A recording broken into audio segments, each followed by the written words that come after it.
Albert Einstein once said, everybody's a genius, but if you judge a fish by its ability to climb a tree, it will live its whole life believing that it is stupid.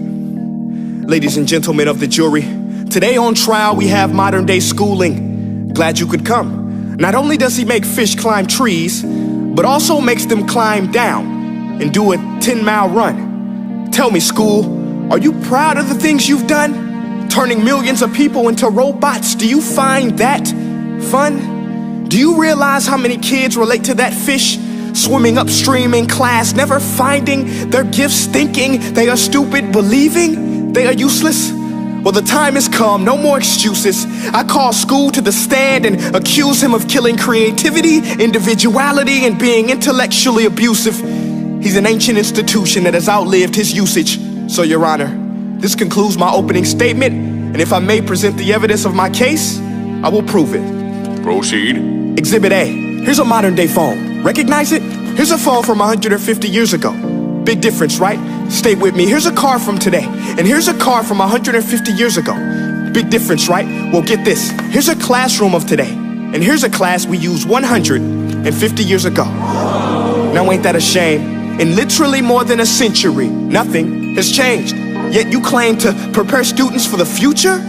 But with evidence like that, I must ask, do you prepare students for the future or the past? I did a background check on you and let the record show that you were made to train people to work in factories, which explains why you put students in straight rows, nice and neat, tell them sit still, raise your hand if you want to speak, give them a short break to eat, and for 8 hours a day, tell them what to think. Oh, and make them compete to get an A letter which determines product quality, hence grade A of meat. I get it.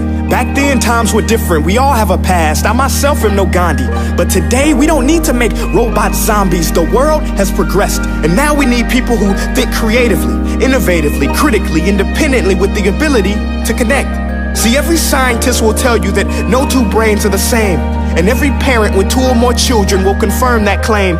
So please explain why you treat students like cookie cutter frames or snapback hats, giving them this one-size-fits-all crap. Watch your language. Sorry, Your Honor, but if a doctor prescribed the exact same medicine to all of his patients, the results will be tragic. So many people would get sick, yet when it comes to school, this is exactly what happens. This educational malpractice, where one teacher stands in front of 20 kids, each one having different strengths, different needs, different gifts, different dreams, and you teach the same thing the same way?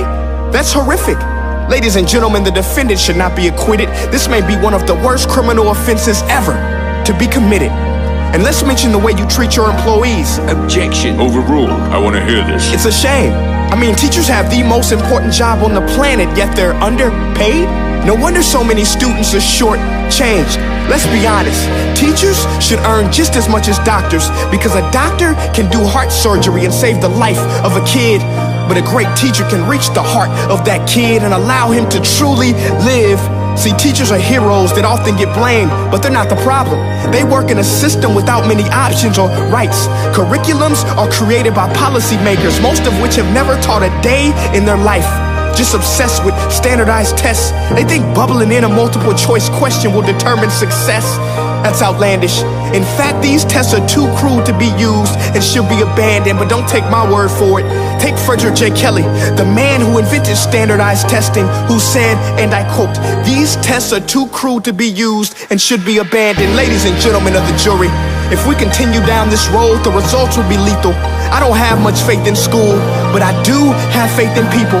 And if we can customize healthcare, cars, and Facebook pages, then it is our duty to do the same for education, to upgrade it, change it, do away with school spirit, because that's useless unless we're working to bring the spirit out of each and every student, give every gift an equal chance. I know this sounds like a dream, but countries like Finland are doing impressive things.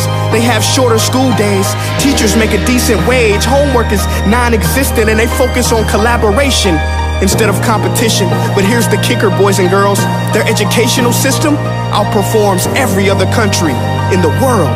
Other places like Singapore are succeeding rapidly. Schools like Montessori, programs like Khan Academy, there is no single solution.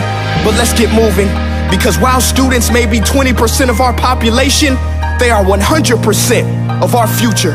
So let's attend to their dreams, and there's no telling what we can achieve. This is a world in which I believe, a world where fish are no longer forced to climb trees. I'll rest my case.